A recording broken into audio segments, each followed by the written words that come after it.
예, 박정희 판승부. 자, 이제 월요일부터 새롭게 고정으로 만날 코너죠. 노열치열. 새로 소개드렸는데요.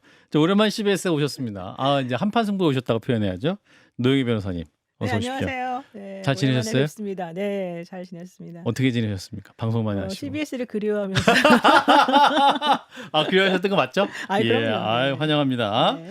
자, 그리고 김성열 개혁신당 수석 최고위원 어서 오세요. 네, 안녕하십니까. 예. 근데 이 노열치열에서 열이 저에서 따는 그럼요. 어제 우리 이야. 그 작가님이 굉장히 그 히든 카드로 굉장히 딱 짚고 예, 정말 아무 영광입니다. 이견 없이 예. 만장일치로 노열치열. 아유, 너무 휴가 못 가요 이제.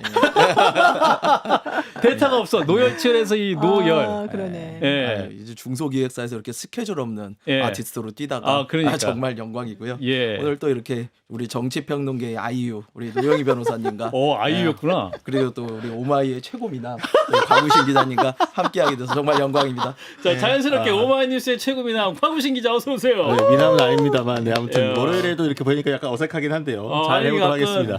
그 어떤 분이 댓글에 오마이뉴스 최고 미남이라 해갖고 우리 김성현 최고가 그거 보고 말씀하신 이게 거예요. 어쨌든 뒷모습만 카메라에 잡혔을 때 이제 해주신 거기 때문에 예. 아무튼 뭐 네, 뒷모습 미남. 나가시는 뒷모습 맞아. 뒤로만 이렇게 나가시고 외모가 뭐가 중요하겠습니까? 많이 예, 거쳐야죠. 아무튼 이제 앞으로 세 분 월요일 잘 부탁드리고요. 네, 분위기가 매우 불쾌하네요. 이런 분위기 자, 아니었는데. 네. 노영희 변호사 중심으로 진행하도록 하겠습니다. 자, 일단 우리 곽우신 기자의 브리핑을 듣죠. 자, 민주당에서 내란 재판부 법 왜곡죄를 추진함에 있어서 논란이 좀 있는데 오늘 법관 대표회의가 있었습니다. 무슨 얘기가 나왔습니까? 네, 오늘 전국 법관대표회의 정기회의가 개회를 했습니다. 구성원 126명 중에 재석 84명으로 개회를 했는데요. 오늘 의장을 맡은 김혜영 서울 남부지법 부장판사는 모두 발언에서 법관은 동일체가 아니다. 법관들 생각은 매우 다양하다라면서 모든 법관은 국회 입법권이나 여야를 불문한 정치권과 학계 그리고 시민사회 논의를 존중할 뿐만 아니라 재판을 담당하고 있는 법원의 의견도 고려를 해서 국민의 요청과 기대에 최대한 부합하는 제도 개선이 이루어지기를 바란다라고 전했습니다. 이한 6시간에 걸친 정기회의 결과 입장을 밝혔는데요. 하나, 전국 법관대표회의는 비상기업과 관련된 재판의 중요성과 이에 대한 국민의 지대한 관심과 우려에 대하여 엄중히 인식한다라고 했고요. 두 번째는 다만 현재 논의되고 있는 비상계엄 전담재판부 설치 관련 법안 그리고 법 왜곡죄 신설을 내용으로 하는 형법 개정안에 대해서는 위헌성에 대한 논란과 함께 재판의 독립성을 침해할 우려가 크므로 신중한 논의를 촉구한다 이렇게 전했습니다. 예, 자 변협위에서 전국 법관 대표회의에서도 이제 내란 재판부 설치 등에서 부정적 의견이 나왔습니다. 자, 노 변호사님 어떤 입장이세요? 저는 부정적 의견에 부정하죠. 부정해 주세요. 아니, 제가 좀 궁금한 게 있습니다. 네. 이게 지금 위헌적이다 이제 이런 얘기가 되게 위헌. 많지 않습니까? 예. 네, 어떤 점이 위헌적이라는 거죠, 우리 치열님? 치열님. 치열 해주세요. 반론해 주세요. 글쎄요. 제가 보기에는 네. 어떠한 처분을 근거로 처분을 목적으로 한 이러한 특별 재판부를 만드는 것 자체가 지금 흘러가고 있는 전 세계 법 트렌드와도 좀 반대의 현상이다. 그리고 독립성과 공공성을 좀 해칠 수 있다. 이렇게 보고 있는 것 같습니다. 그게 지금 헌법 몇 조와 관련된 거죠? 글쎄요. 제가 법 전문가는 그러니까 이게 아니라서. 그렇게 물어보면 구체적으로 물어보면 예. 이제 그 지금 말씀하신 부분이 바로 이 법원이나 이걸 반대하는 사람들이 그냥 일반적으로 하는 그런 말들이거든요. 그러다 보니까 정말 그 말이 무슨 말인지를 물어보면 잘 대답을 못하는 경우가 있는데 제가 이제 봤을 때는 이게 헌법 101조에 그 1번 조항 1조 사법권은 법관으로 구성된 법원에 속한다. 아마 이제 요거가 위헌이다라는 주장과 연결되는 것 같습니다. 예. 무슨 얘기냐면은 이번에 이 내란 잠단 재판부를 구성하기 위해서 9명의 추천위원회가 실질적으로 그 사람들은 이제 뽑아 놓는다. 물론 대법원장 임명하지만. 그런데 그 9명은 3명이 이제 구성이 되는데 그중에 법무부가 들어간다는데 이런 것들이 제일 큰 문제였거든요. 예. 그게 바로 사법권은 법관으로 구성된 법원에 속한다라고 하는 그 헌법 조항을 정면으로 위반하는 게 아니냐. 이제 이거랑 연결되는 거예요. 왜? 예. 법무부 사람들은 법관이 아니니까. 그래서 사실 이제 그 말에 대해서는 저도 맞다고 봅니다. 현행 그 헌법에 있는 그 조항을 위배하는 것처럼 보이는 거는 맞다. 예. 그런데 현실적으로 이 헌법과 관련된 모든 것들은요, 이 사회 상황을 반영하지 않고서는 아무것도 해결될 수가 없고요.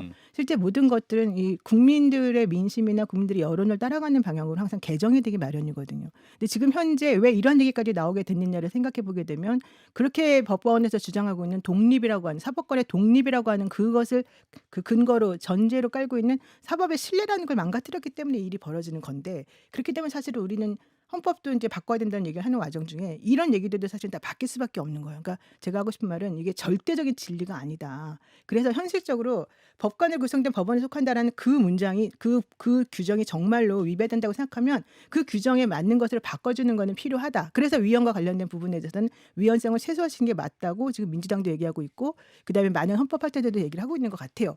근데 그것이 정말로 완벽하게 절대적인 그런 명제로서 우리들에게 꼭 와 닿는 그런 얘기인가 하면 그건 또 좀 아닌 것 같아요. 일단 우리 치열님이 법관은 아니지만 법관 대표 입장 아니지만 그래도 반대에 또 반대에 대한 입장으로 일단 뭐 사실 이 부분에 대해서는 전문가들의 의견을 좀 들어봐야 되는 게 우선인 예. 것 같은데요. 오늘 법관 대표회의에서도 그럴 뿐만 아니라 대한변호사협회도 같은 입장을 냈어요. 위헌성이 좀 다분하다, 위험하다. 그리고 그뿐만이 아니라 민주당 내에 이제 법관 출신 의원님들도 이견을 가지고 있는 것으로 알고 있고요. 그다음에 조국당 역시도 이에 대해서는 반대 의견을 좀 내고 있습니다. 예. 지금 위헌이 최소화된다라고 뭐 이렇게 최소화시키겠다 그러시는데 이게 신호 위반은 신호 위반이에요. 신호를 잠깐 위반했다 그래가지고 그것이 불법이 아닌 건 아닙니다. 위헌 역시 마찬가지예요. 위헌을 최소화한다 하더라도 위헌이 되죠. 이게 어떠한 조항을 어겼느냐 이런 것도 매우 중요할 수 있습니다. 그런데 저는 좀 더 근본적인 이야기를 하고 싶은 게요. 우리가 민주주의에서 가장 중요하게 여기는 것. 민주주의는 사실 굉장히 비효율적이고 굉장히 오래 걸리고 어떻게 보면은 제가 보기에 이 현대 사회에는 좀 맞지 않는 제도이기도 해요. 예. 그런데도 불구하고 우리가 민주주의를 고집하는 가장 큰 이유는 독재를 막고자 하는 거거든요. 권력의 집중화를 막기 위한 겁니다. 예. 즉 삼권의 분립이 명확하게 됨으로써 서로와 견제를 해가면서 균형을 잡아가겠다는 건데요. 예. 지금 이 내란 전담 재판부가 상징하는 것이 법관 역시도 어떻게 보면 선출된 대통령이라든가 아니면 국회의원들이 건드릴 수 있다. 그들이 곧 판결에 개입할 수 있다. 이렇게 가면요. 사실상 사법부가 형해화되는 거라고 저는 보여요. 그래서 삼권 분립에 좀 위배되는 부분이 있어 보인다. 이게 문제라고 봅니다. 자, 그러니까 지금 이제 민주당과 대통령실도 관련해서 그 위헌성을 최소화하는 방향으로 추진해야 된다라는 합의가 있었다는 얘기가 있었잖아요. 근데 말씀하신 대로 위헌과 합헌은 중간이 없어요. 근데 이제 대통령실과 민주당이 왜 이렇게 최소화라는 얘기를 했을까? 그러니까 그 얘기 가만히 생각해 보면 위헌성 심판을 했을 때 9명의 헌법재판관 중에 그러니까 뭐 5대 3, 6대 뭐 3이라든지 뭐 이렇게 최소화할 수 있는 방향을 생각하자 뭐 이런 식의 취지인 거지. 이게 무슨 말이에요? 그러니까 이게 위헌이라고 하는 게 절대적인 게 아니에요. 근데 예, 예를 들면은 예컨대 우리 그동안에 헌법재판소에서 위헌으로 결정난 수많은 결정들이 있지 않습니까? 근데 그 결정들도요. 그 이전에 그 결정이 위헌이라고 판단해달라고 얘기했을 때는 합헌이다라는 얘기가 계속 나오다가 어느 시점 가가지고 국민들이 더 이상 그것을 합헌으로 여기지 않고 이거는 바꿔야 된다라고 생각하면 아니죠. 그때부터 예. 다시 이게 위헌으로 결정난 경우가 되게 많아요. 예. 그러니까 그런 것들을 보게 되면 지금 말씀하시는 것처럼 위헌이냐 합헌이냐 이것이 완전히 일도양단적으로 그 중간에 없다. 이건 사실 말이 안 되는 거예요. 예를 하나 들어볼까요? 예컨대 지금 우리 간통죄 같은 경우는 이제 폐지가 됐지 않습니까? 예. 위헌이라고 해가지고 그 전에 계속해서 올라갔을 때는 전부 다 합헌이었잖아요. 근데 그게 어느 순간 갑자기 위헌이 됐죠. 그럼 그거는 위헌과 합헌 사이에 아무것도 없는 건데 갑자기 헌법이 바뀌어서 그렇게 된 겁니까?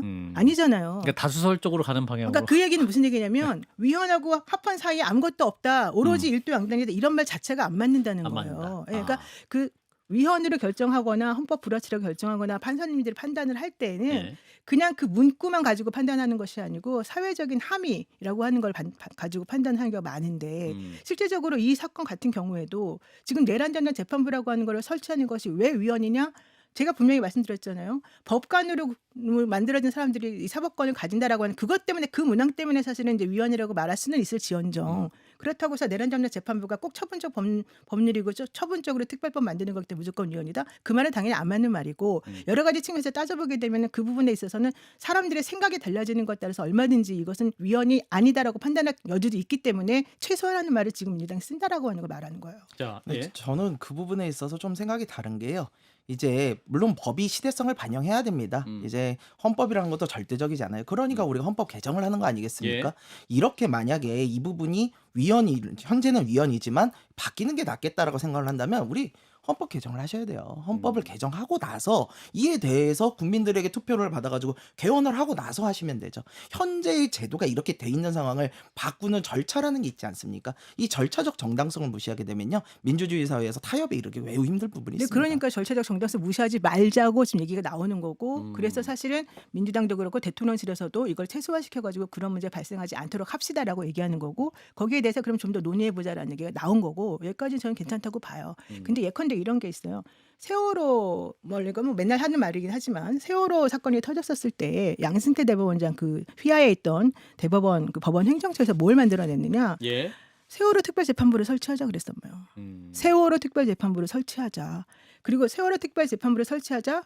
그 이면에 있는 그 목적이나 이유는 무엇이었느냐? 우리가 그런 걸 만들어 가지고 수석부장판사들로 구성된 법관들이 그 재판을 담당하게 되면 많은 국민들이 매우 좋아할 것이다. 우리 대법원을 매우 사랑할 것이다. 이게 사실은 거기에 써 있던 그 이유 중에 하나였거든요. 그러면 그렇게 세월호 특별재판부를 설치하는 것, 그래서 특별한 수석부장판사들이 이미 정해져 있는 사람들이잖아요. 그 특별한 사람들이 판결을 내리게끔 우리가 그 사람들을 그 법관들을 그 안에 집어넣자라고 하는 그 얘기하고 지금 내란전자재판부하고 비교를 해보면 어느 쪽이 좀 더 지금 말씀하신 그 근거에 따르면 유연적입니까? 자, 이 노열치열을 바라보는 우리 곽우신 기자. 네. 해당 논란을 보시면서. 사실 내란전담 재판부 요 문제 같은 경우에는 예. 일반적으로 이제 정치부 기자들 기사 쓸 때 진영 논리적으로 쓰면 편하게 쓸 수 있거든요. 이 부분이 약간 일도 양단으로 잘 안 되는 부분들이 있다. 진영 논리를 써주세요. 곽우신 기자의 진영을 알고 싶습니다.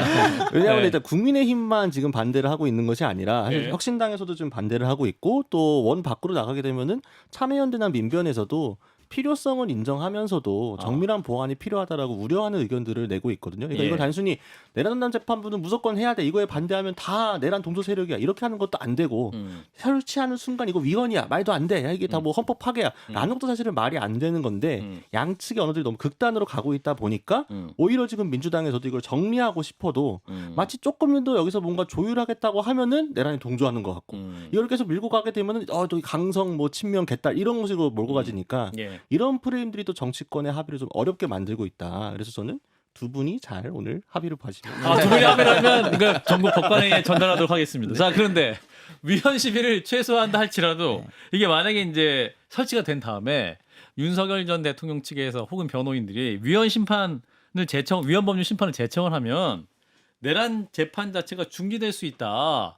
그럼 이게 또 지금까지 직위원 재판부를 불안하게 바라봤던 그 모든 과정이 일단 멈추고 다시 또 형해화될 수 있다. 이 우려도 있거든요. 이거 어떻게 되는 거예요? 진짜? 저는 그 얘기 처음부터 계속 주장해 왔었어요. 그래요? 네, 왜냐하면은 법원 행정처에서 이 재판 무효화시키면 어떨 거냐 이런 그러니까. 얘기도 공개적으로 했었었고 실질적으로 법을 조금이라도 아는 사람들은 위헌 법률 심판 제청을 법원에서 해주게 되면 재판이 중단된다는 걸 다 누구나 알고 있기 때문에 현실적으로 그 부분을 해결하지 않으면 이 분들이 예. 이 판사님들이 예. 나 기분 나빠가지고 내가 한번 실력 형사 해볼까? 그걸 막을 수가 없어요. 그러니까요. 그래서 제가 그걸 여러 번 말씀을 드렸었고 그랬더니 많은 그 방송 보시던 분들이 그래서 답변이 뭐야? 그래서 해결식이 뭐야? 저한테 막 욕을 하더라고요.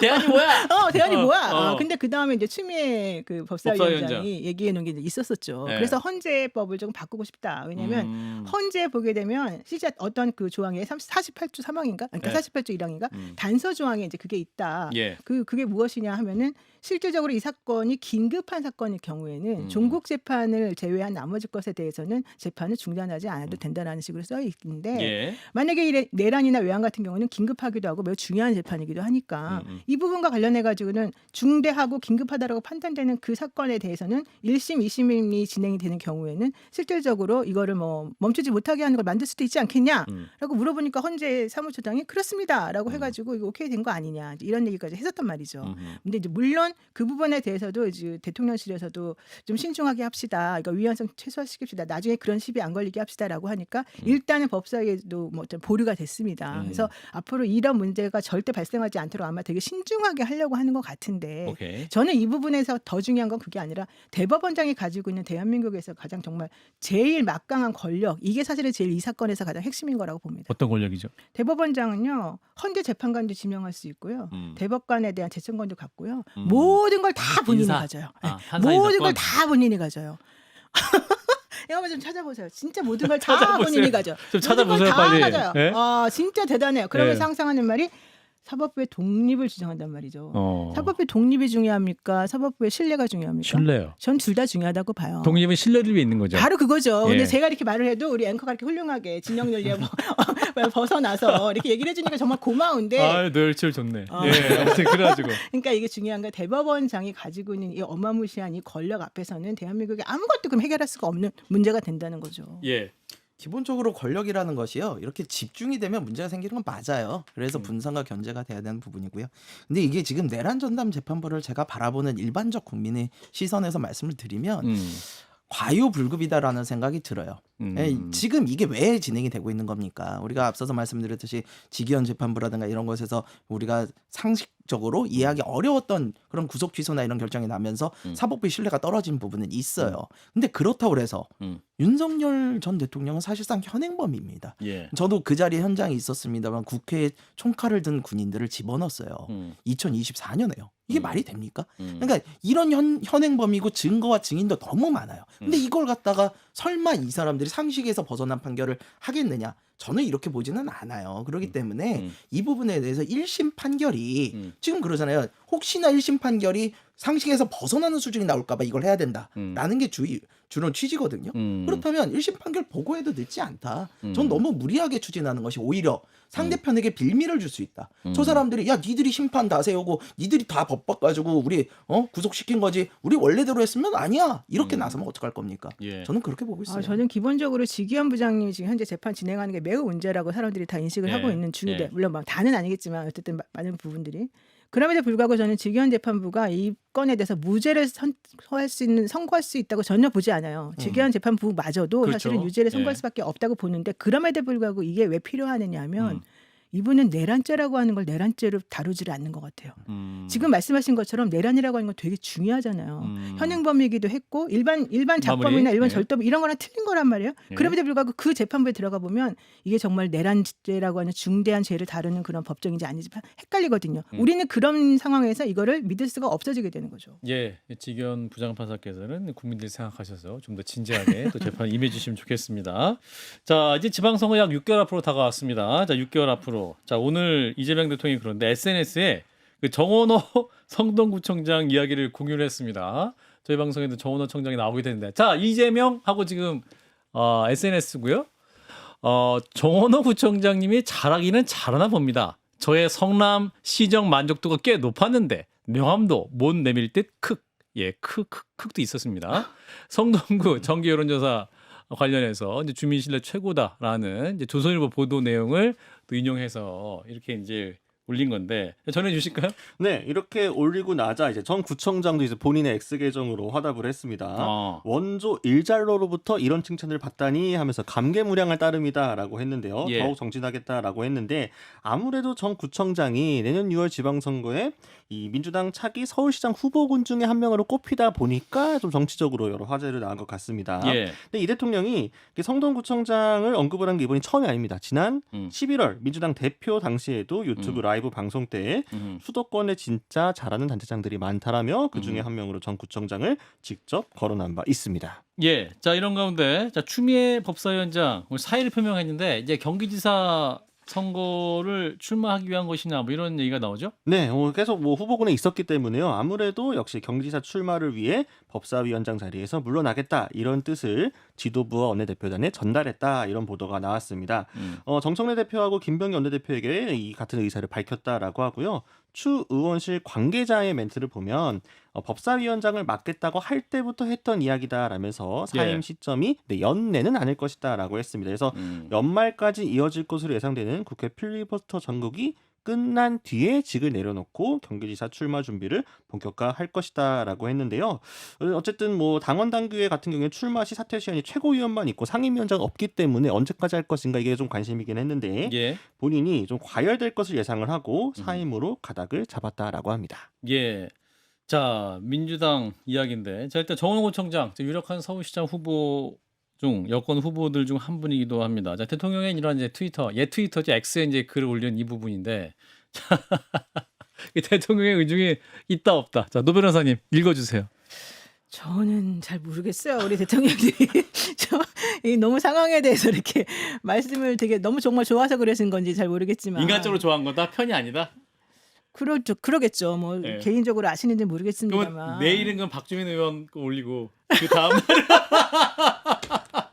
설마 이해운 의원 그렇게까지. 올리고 또 그 다음 날은 아닙니다. 예. 네, 그렇게까지는 안 하실 것 같은데 예. 그냥 별 생각 없이 하신 것인지 아니면 진짜 무슨 큰 뜻을 품고 하신 건지 잘 모르겠다. 저는 잘 모르겠습니다. 잘 모르겠습니까? 예. 어이 멘트가 끝입니까? 네, 끝입니다. 이야 이렇게 또 짧게 하실 줄이야. 자 길게 해주세요. 아이 대통령 정치 구단인데요.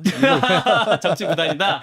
이걸 모르고 하셨겠습니까? 이거 아. 일종의 샤라웃이에요. 샤라웃. 예, 이제 오, 힙합 요즘 언어로 힙합, 힙합하는 샤라웃. 사람들은 이제 한판 승부 샤라웃. 그렇죠. 예, 예. 상대편 잘한다라고 아. 내가 누구 되게 경애한다. 이 사람 잘하더라. 이렇게 칭찬해 주는 것. 이걸 샤라웃이라고 하는데 예. 이재명 대통령이 샤라웃을 하신 거죠. 음. 예전에 김민석 이제 그 당시 전당대회 수석 최고위원. 때 최고위원 하실 때 왜 이렇게 김민석 후보는 표가 안 나오지? 하셨던 그 샤라웃과 저는 비슷하다고 보여요. 그래서 이 부분에 있어서 뭐 민주당 내에서 일이고 저는 이것이 뭐 선거 개입이다 이렇게 보시는 분들도 있는데 그 정도까지는 아니라고 보이고요. 아. 다만 이거에 대해서 이제 민주당 내에 지금 쟁쟁한 후보 많으시거든요. 뭐 박주민 후보 같은 경우도 뭐 여론조사 1등 하신 적도 있었고요. 뭐 예. 이러니까 그런 부분은 굉장히 좀 서운하시겠다. 그래서 내일 좀 이렇게 올려주시고 뭐 이러시면 좋지 않을까. 그래서 다른 그분들은 후보들도? 저도 좀 올려주세요. 저도 좀 올려주세요 하지 않을까 싶습니다. 네, 오히려 그렇게 되면은 일부러 그 정치인들은 다 빼고 일부러 사실은 정치와 제일 좀 멀어 보이는 후보군 중에 한 명을 일부러 이렇게 언급을 해서 이 서울시장 잘 뽑아야 된다라고 하는 메시지를 좀 던지려고 하는 거 서울시장 아니겠느냐. 뽑을 때 잘 뽑아야 된다라는 네, 숙고의 메시지다. 숙골 메시지인데 그걸 일부러 이제 정원호 구청장은 사실 행정가이잖아요. 근데 지금 네. 현재 나오려고 하는 수많은 후보군들은 다 정치인들이잖아요. 네. 근데 정치인 그 중에 누구는 이름 올리고 누구는 이렇게 하면 사실은 오히려 더 안 좋거든요. 그래서 저는 그런 만약에 정말로 그런 의도가 있으시다 그러면 일부러도 그렇게 하신 부분이 있을 수 있다. 정치하고는 전혀 좀 제일 멀어 보이는 그런 예. 분을 일부러 언급해 준 거 있을 만약에 거다. 그렇다면은 이번 서울시장 선거를 예. 정치가 대 행정가의 구도로 좀 풀어보겠다는 생각인 것 같아요. 아. 그래서 오세훈 시장이 지금 좀 유력하다 보니까 예. 유리하다 보니까 그 부분을 일반적인 정치인으로부터서는 쉽지 않겠다. 이 판단이 서가지고 뭐 행정적으로 좀 잘하신다는 이분으로 좀 잡아가는 건 아닌가라는 생각도 좀 들고요. 근데 그러려면 진짜 그 전제가 정원호 구청장을 밀어야 되는데 제가 보기엔 절대 아닙니다. 이 정도 샤라고 이 정도 미는 건 미는 거 아니랍니다. 나중에 더 확실히 미는 누군가가 있다는 그 추리인데 네, 저는 개인적으로는 그렇게 생각하지 않습니다. 노열지어를 절대로. 이렇게 또 불안한 눈빛으로 보고 있는 자 박우신 기자. 네. 자 이재명 대통령의 마음 정원호 구청장. 그러니까 명신이 샤라웃, 맞아요? 정원호 구청장에게 있다. 이건 사실 아무도 모르는 거지만 최소한 경선은 재밌게 만들겠다는 의미는 있는 것 같습니다. 그러니까 경선은 네, 재밌게 만들. 지금 후보군으로 언급되고 있는 기존의 의원분들 같은 경우에는 사실은 인지도는 분명히 있지만 얼굴로 봤을 때 뉴페이스는 아니다 보니까 오세훈 시장을 이길 만한 강력한 카드가 좀 없다. 예열 단계에서 좀 부족하다는 이야기가 나오고 있는 상황이었거든요. 예. 사실 오늘 그래서 요 샤라웃 때문에 모 후보는 굉장히 분개했다 이런 얘기가 벌써 모 후보, 돌았거든요. 실명을 거론하지 말아주세요. 얘기할 수 없죠. 예. 근데 오늘 밭글이 여러 개가 민주당? 돌았습니다. 민주당? 네, 민주당 후보군 중에서 재선 3선. 그제 말을 말할 수 없어요. 알았어요. 두 후보가 굉장히 분개했다는 두 후보? 밭글이 다 돌아가지고 그랬겠죠. 뭐 얘기 나왔었고 재밌는 건 저는 나경원 의원이 또 발끈해가지고 선거 개입 신호탄입니다. 라고 얘기하시면서 본인이 정말 서울시장 나오셨다는 걸 다시 한번 어필을 하셨다라고 해서 사실 양측의 경선도 재밌을 것으로 보이고 결국 그만큼 내년 지방선거 최대 전장은 서울시장을 어떻게 하느냐 이거입니다. 아이 뭐 국민의힘은 지금 나경원 의원이랑 또 오세훈 현 시장과의 경쟁 구도가 펼쳐질 것 같고 또 더불어민주당은 또 굉장히 다양한 후보 속에서 경쟁이 펼쳐질 것 같은 이런 생각이 듭니다. 박정희 한판 승부 함께하고 있습니다.